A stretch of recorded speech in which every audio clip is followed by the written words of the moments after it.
안녕하세요. 성공하는 오너들의 필수 커리큘럼 사장사관학교의 김PD입니다.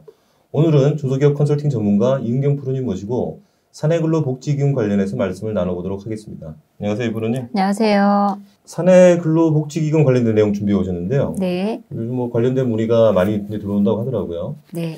24년 모법인 결산을 완료하신 대표님들이 올해는 또 기금법인 어떻게 운영하실 건지에 대해서 혹은 25년부로 사내근로 복지기금을 도입을 검토하시는 대표님도 계실 것 같은데 오늘 좀 준비된 내용 설명 좀 부탁드리겠습니다. 네. 요즘 제가 미팅을 나가보면 대표님들이 사내복지 근로기금에 대해서 많이 물어보세요. 네. 근데 제가 이제 여기 교환에 선택적 사내근로복지기금이라고 말을 붙였는데 네.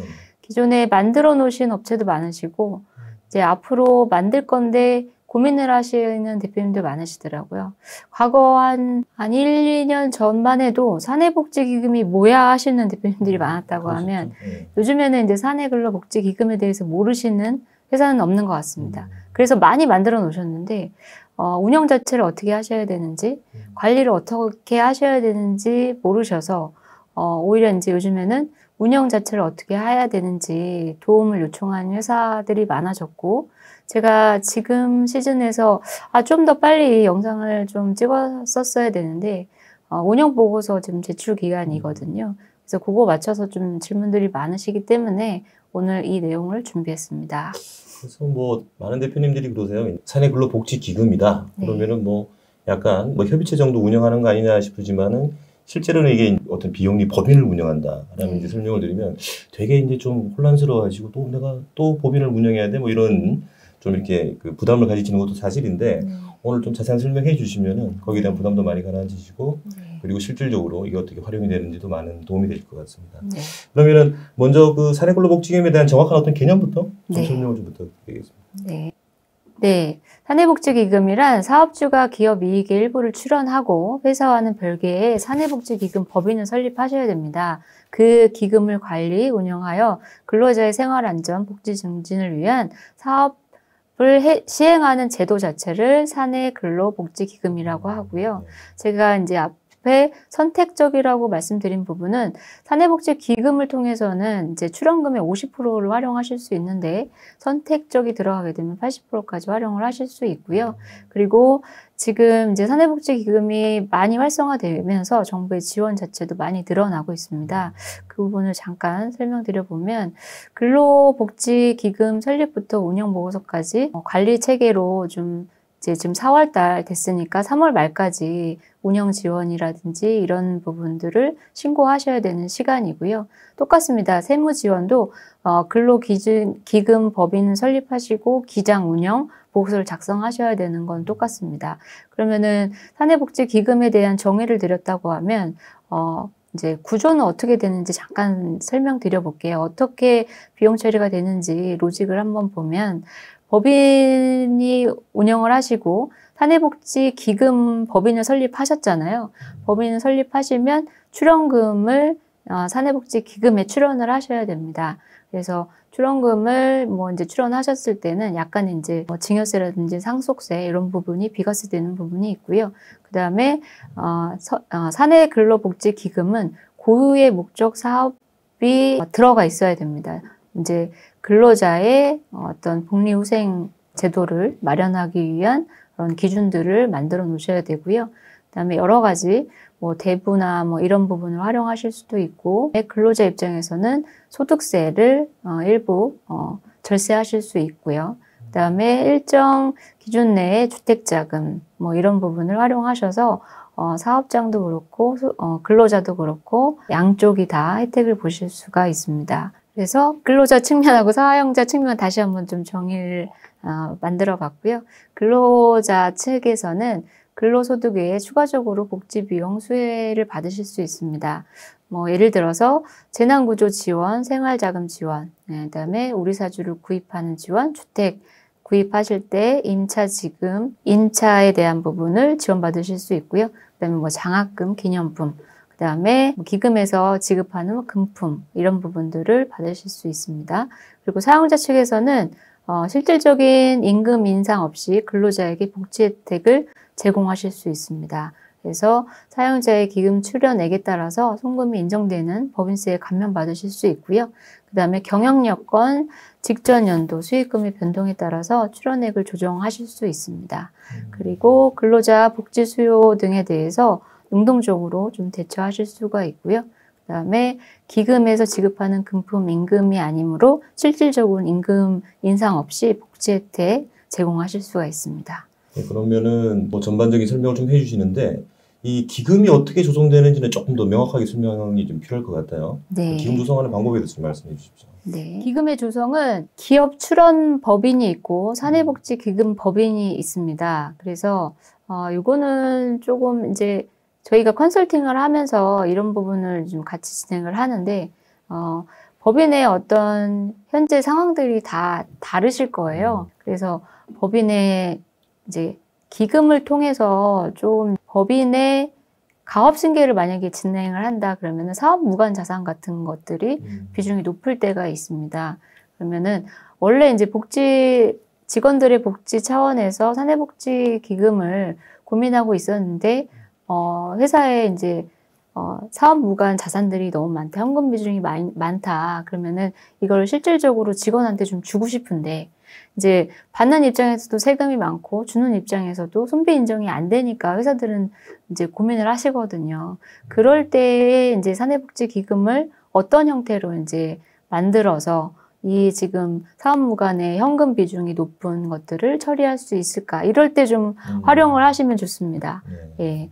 그리고 이제 사내복지 기금 법인에서는 어찌됐든 출연받은 재산에 대해서는 증여상속세가 비과세 되시니까 요즘에 이제 가업승계를 앞두고 계신 회사들이 가보면 나는 가업승계 받을 자식이 없어. 뭐 자식이 있긴 한데 해외에 거주하고 있어. 그다음에 내가 지금 하는 업종 자체가 너무 험난하고 뭐 3D 어려운 직종이라고 하시면 또 자녀가 또 어렵게 그 회사를 물려받는 거를 꺼려하시는 회사 대표님들이 많아서 예. 그래서 대표님들이 이런 걱정을 하세요. 나는 사회에 환원할 거야. 아니면 나는 우리 회사에 근무하고 있는 조금 일을 열심히 하는 사람한테 이 회사를 물려줄 거야. 이런 생각들을 많이 하시거든요. 그럴 때 이제 사내복지기금을 고민을 하세요. 그래서 사내복지기금 법인은 출연받은 이제 재산에 대해서 세금을 감면해주는 부분이 있다. 그리고 고유 목적 사업에 대해서 손배 인정을 해줍니다. 그래서 기금의 조성이라고 하면은 그냥 기금만 만들어서 근로자들의 복지 차원만 향상시키는 것뿐만이 아니라 기금 출연하는 법인의 여러 가지 그 회사의 컨디션에 맞는 것들을 같이 진행하시게 되면 더 시너지 효과가 높아지실 것 같습니다. 자, 그러면 사내근로복지기금에 대한 조성에 대한 말씀을 주셨고 우리가 사내근로복지기금 이렇게 언급하다 보면은 꼭 그 언급하는 게 이제 절세에 대한 부분이에요. 네. 그래서 뭐 많은 혜택이 있다고 알고 있는데 조금 더 구체적으로 설명을 부탁드리겠습니다. 네. 사내복지기금의 이제 수혜 대상부터 잠깐 좀 말씀드리고 혜택이 얼만큼 있는지 좀 설명을 드려보겠습니다. 그래서 그러면은 사내복지기금을 만들었을 때 누가 가능하냐, 등기 임원도 가능하냐 이런 질문들 많이 하시거든요.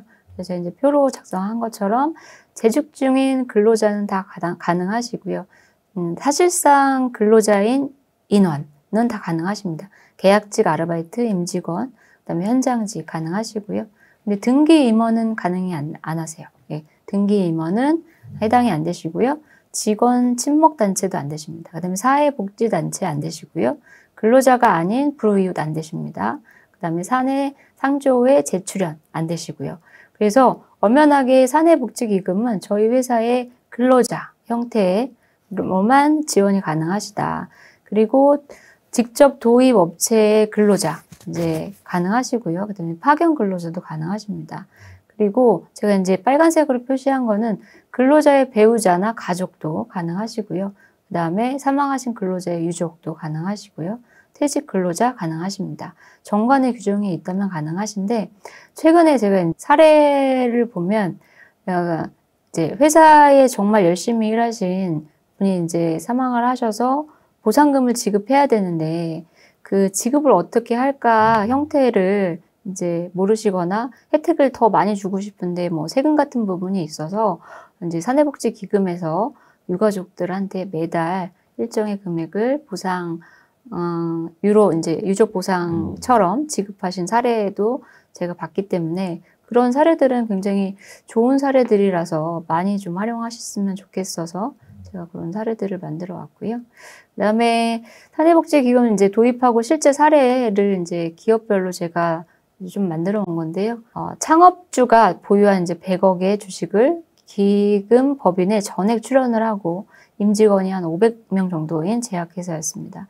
그래서 주식을 상속할 경우 30억 이상의 상속세율이 발생하는데 별도의 기금 설립 후 기금에 출연 후에 전액 비과세를 받은 사례가 있습니다. 그리고 해당 기업은 매년 임직원 1인당 200만 원, 연간 15개 복리후생을 지급하고 향후 10년간의 재원으로 사용을 했습니다.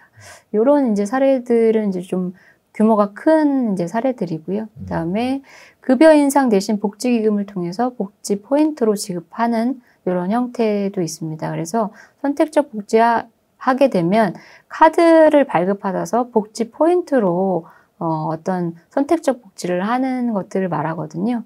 그래서 그런 걸 활용하셨을 경우에는 어떤 이제 아까 사후관리 요건에서 기장에 대한 편의성도 많이 늘어나고 받는 이제 근로자 입장에서도 예전에는 그냥 뭐 명절 설 때 상품권을 받았다고 하면 여러 가지 형태에서 건강검진이랄지 뭐 해외여행이랄지 헬스클럽이랄지 이런 것들을 폭넓게 이용하실 수 있는 사례가 있습니다. 물론 이제 여기서 소득세 부분도 감면이 많이 이제 받고 계시고요. 예를 들어서 550만 원의 포인트로 복지 포인트로 이제 사내복지기금을 통해서 상여금을 받는 회사가 있고 그다음에 또 하나는 이제 복지 포인트가 아닌 그냥 일반 상여로 550만 원을 받는다는 걸 비교를 해봤을 때 복지 포인트를 받으시는 부분은 소득세가 하나도 없이 그냥 500만 원을 제가 포인트로 다 활용을 하실 수가 있고요. B법인은 복지 포인트가 없이 그냥 상여금을 받는다 그러시면은 330만 원, 나머지 270만 원 세금을 내셔야 되고 30만 원만 활용을 하실 수 있는 그런 이제 차이가 있습니다. 근로자 측에서는. 그리고 지금 이제 C기업 같은 경우는 퇴직 근로 이제 의료비를 지급했고 자녀 학자금을 지급하는 사례도 있었습니다. 그리고 D기업은 기존 지급하는 상품권 아까 복지 포인트로 전환해서 활용한 사례들. 그래서 양측 다 어떤 절세를 보실 수 있습니다. 포인트가 그런 것 같아요. 그러니까 네. 저희가 이제 이런 사내근로복지기금에 대해서 설명을 드리면 대표님들이 회사가 그렇게 많이 썩 좋은 상황은 아닌데 그럼 나보고 복지를 더 하라는 거냐 직원들한테 이렇게 좀 오해하시는 분들이 계신데 실제로 하던 그 복지의 내용을 그대로만 하시더라도 그 기금 법인을 통해서 하시는 거죠. 그러니까 기금 네, 법인을 맞습니다. 통해서 하시게 되면 그만큼의 이제 관련된 세금이나 절세나 뭐 사대 보험료도 절감이 되는 그런 실질 부가가치가 이제 늘어나는 효과가 있기 때문에 복지를 그대로 해도 하는 그대로 해도 별반 상관이 없고 그리고 종업원들에 대한 혜택들은 좀 늘어나는 실질 부가가치가 상승하는 부분 때문에 그래서 이제 그런 부분을 설명을 드리면 좀 그때서 이해를 좀 하시고 그러니까 기존에 우리가 잘 해왔는데 이대로 유지하고 형태만 좀 바뀌는 거구나. 이렇게 이해를 시켜드리면 되게 좋아들 하시더라고요. 예. 제가 실제 사례로도 이제 사내복지기금을 검토하시는 대표님을 만나 뵀거든요. 그래서 쭉 이제 양측 다 절세되는 부분을 설명드렸더니 그러면은 급여 보수를 줄이고 기금을 뭐 이렇게 출원해야 되냐 이런 질문을 하셔서 아니다. 기존에 하시던 거를 그대로 이용하시면서 앞으로 이제 계속 소득에 대한 건 인상되실 거 아니에요. 그러면은 법인세 뭐 절감되는 부분도 있지만 사대보험이 인상되기 때문에 예. 사대보험 인상된 것만큼은 이제 기금에 출원하고 소득이 늘어나는 거 인상되는 분만 자금을 활용하시면은 네 좋으실 것 같고 실제로도 그렇게 합니다. 예, 추가에 뭐 여기다 출원금을 막 넣으시는 게 아니라 기존에 운영하시던 거를 많이 활용을 하십니다. 네. 그러면 좀 그 절세 효과에 네. 대해서 조금 더 구체적인 설명을 해주시면 아마 더 이해하시기 편하실 것 같아서. 네, 예. 그래서 출연금은 일단 법인세가 100% 절세되시고요. 출연금 이제 받으신 인건비, 근로자 측에서는 사대보험이 절감되시고 소득세 절감되십니다. 그리고 법인에서 사대보험 절감되시고요.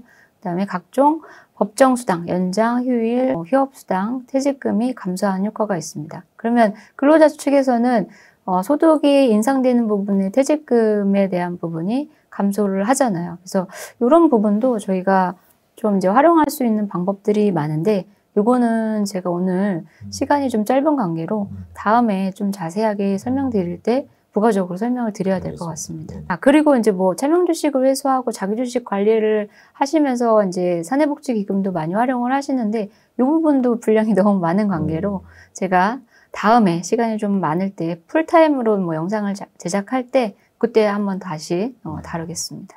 그래서 지금 아까 제가 초반에 설명드렸던 부분이 이제 정부에서도 이제 사내복지기금에 대한 이제 혜택 뭐 이런 부분들을 많이 주고 있습니다. 그래서 동반 성장 지수 평가, 가점 부여 뭐 이런 부분들을 새로 신설을 해서 정부에서 적극적으로 사내복지기금을 많이 활용할 수 있게끔 제가 뉴스 기사들을 좀 가지고 왔는데요.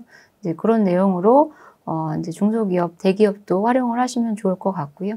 실제 이제 사내복지기금 지원 사업 내역을 보면 15년에 사내복지기금 지원금 사업이 시작됐고 16년도 공동근로복지기금 지원 사업이 도입이 됐습니다. 그래서 현재 이제 많이 늘어나고 있는 추세이고요. 지원 사업에 대해서는 제가 표로 정리를 했습니다. 그래서 지원 사업을 했을 경우에 혜택들이 많이 다양화되고 있습니다. 네, 그리고 이제 제가 이거는 사내복지기금 법인을 설립한 회사하고 일반 그냥 법인을 비교해 봤습니다. 그래서 혜택들에 대해서 이제 추가적으로 보면 사내복지기금 법인이 있는 회사와 이제 일반 기업은 회사 절세가 없고 추가 지원이 불가하고요. 일반 기업은 그 다음에 주택 구입 자금을 어떻게 활용하실 수가 없습니다. 그리고 대학 자금 활용하실 수도 없고요. 기업 도산 시 체불임금, 퇴직금 보호가 되지 않습니다. 그러니까 단순하게 근로자의 복지 차원뿐만이 아니라 기업이 나중에 도산했을 때 퇴직금 보호할 수 있는 이런 정책까지도 사내복지기금에서 해줄 수 있으므로 굉장히 폭넓은 혜택들이 있는 거겠죠. 네. 그러면 이제 뭐 다양한 혜택이나 절차 등 뭐 전반적인 설명을 다 해주셨는데 모든 제도가 이제 도입 이후에 사후관리라는 게 있잖아요. 네. 특히 또 혜택이 좀 많다는 이 사내근로복지기금 같은 경우는 요구되는 사후관리가 좀 많을 것 같은데 설명 좀 부탁드리겠습니다. 네. 사내복지기금 어떻게 관리하냐, 그리고 기장은 어떻게 하냐, 이런 이제 질문들이 많습니다. 그래서 제가 선택적 복지를 도입하시는 거를 좀 요청드려요. 기존에 이제 사내복지기금을 만들어 놓으셨어도 목적 사업에 따라서 이제 출연을 하셔도 50%밖에 활용을 못 하시는데 선택적 복지라고 하면 이제 복지 포인트를 활용할 수 있는 걸 도입하시는 거예요. 그래서 이런 시스템을 갖추고 있는 회사가 몇 안 되는데 저희 회사가 그런 시스템을 갖추고 있고 그래서 선택적 복지 카드로 인한 복지 포인트를 활용하셨을 때는 고용노동부에 신고하실 때 그 이제 카드 내역 요 정도 해가지고 기장하신 다음에 그냥 엑셀 다운받으셔서 고용노동부에 제출하시면 끝나는 형태로 관리 차원도 굉장히 간단합니다. 예, 그래서 이제 제가 뒤에 보면 설명하실 때 이렇게 엑셀로 카드 포인트 쓰신 내역들 증빙하시면 되고요. 그 다음에 3월 말일까지 고용노동청에다가 운영 보고서를 작성을 하셔야 됩니다. 현재 이제 사내복지기금 자체가 잘 운영되고 있는지 그런 이제 운영 형태에 대해서 보고를 하셔야 됩니다. 만약에 이 보고 절차가 누락이 되시면 500만 원 이하의 과태료가 있기 때문에 그런 부분을 좀 관리하셔야 되는 부분이 있는데 이제 기장을 기존 법인에서 하시던 기장업체한테 사내복지기금에 기장을 맡기셨는데 잘 모르겠다 하시는 업체가 종종 있으세요. 그래서 그런 시스템이 갖춰지지 않거나 운영 기장을 어떻게 되는지 모르시는 업체들도 좀 간단하게 할 수 있는 방법들이 있는데 그것도 오늘 이 시간에 다 설명드리기에는 시간이 부족하므로 나중에 그것도 다시 한번 제가 시간 많을 때 좀 정리해서 안내를 해드리겠습니다. 사내근로복지기금 운영하는 것도 좀 네. 까다로운 면이 있습니다만은 이러한 선택적 복리제도 네. 운영할 수 있는 건 제가 알기로는 국내에서 몇 군데 안 되는 것 같아요. 기장을 운영할 수 있는 곳이. 네, 맞습니다. 예. 아무튼 알겠습니다. 워낙 사용 실익이 많고 이제 그에 따르는 사후 관리가 요구되는 만큼 좀 처음 도입 시부터 좀 전문가와 상의하에 좀 진행하셨으면 좋겠다라는 생각이 좀 드네요.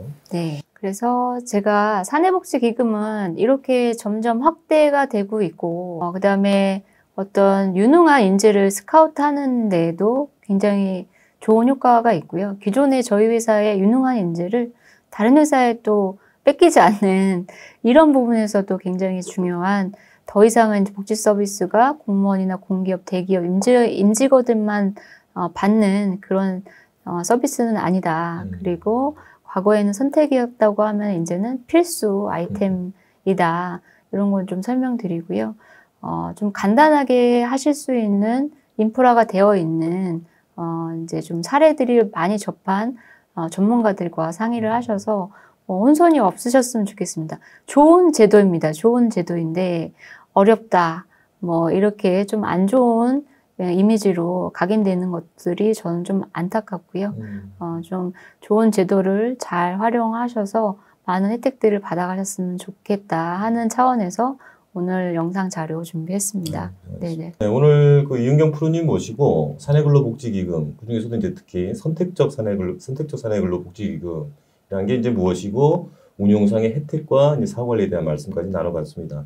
그 활용도에 따라서 법인의 운영 측면이나 이제 세 측면은 나아가서는 이제 가압승계의 솔루션까지 그 활용도가 이제 천차만별이고 그만큼 실익이 많은 만큼 경험 많은 전문가의 도움을 받아서 이제 체계적인 설립 및 운영에 좀 보탬이 되셨으면 좋겠습니다.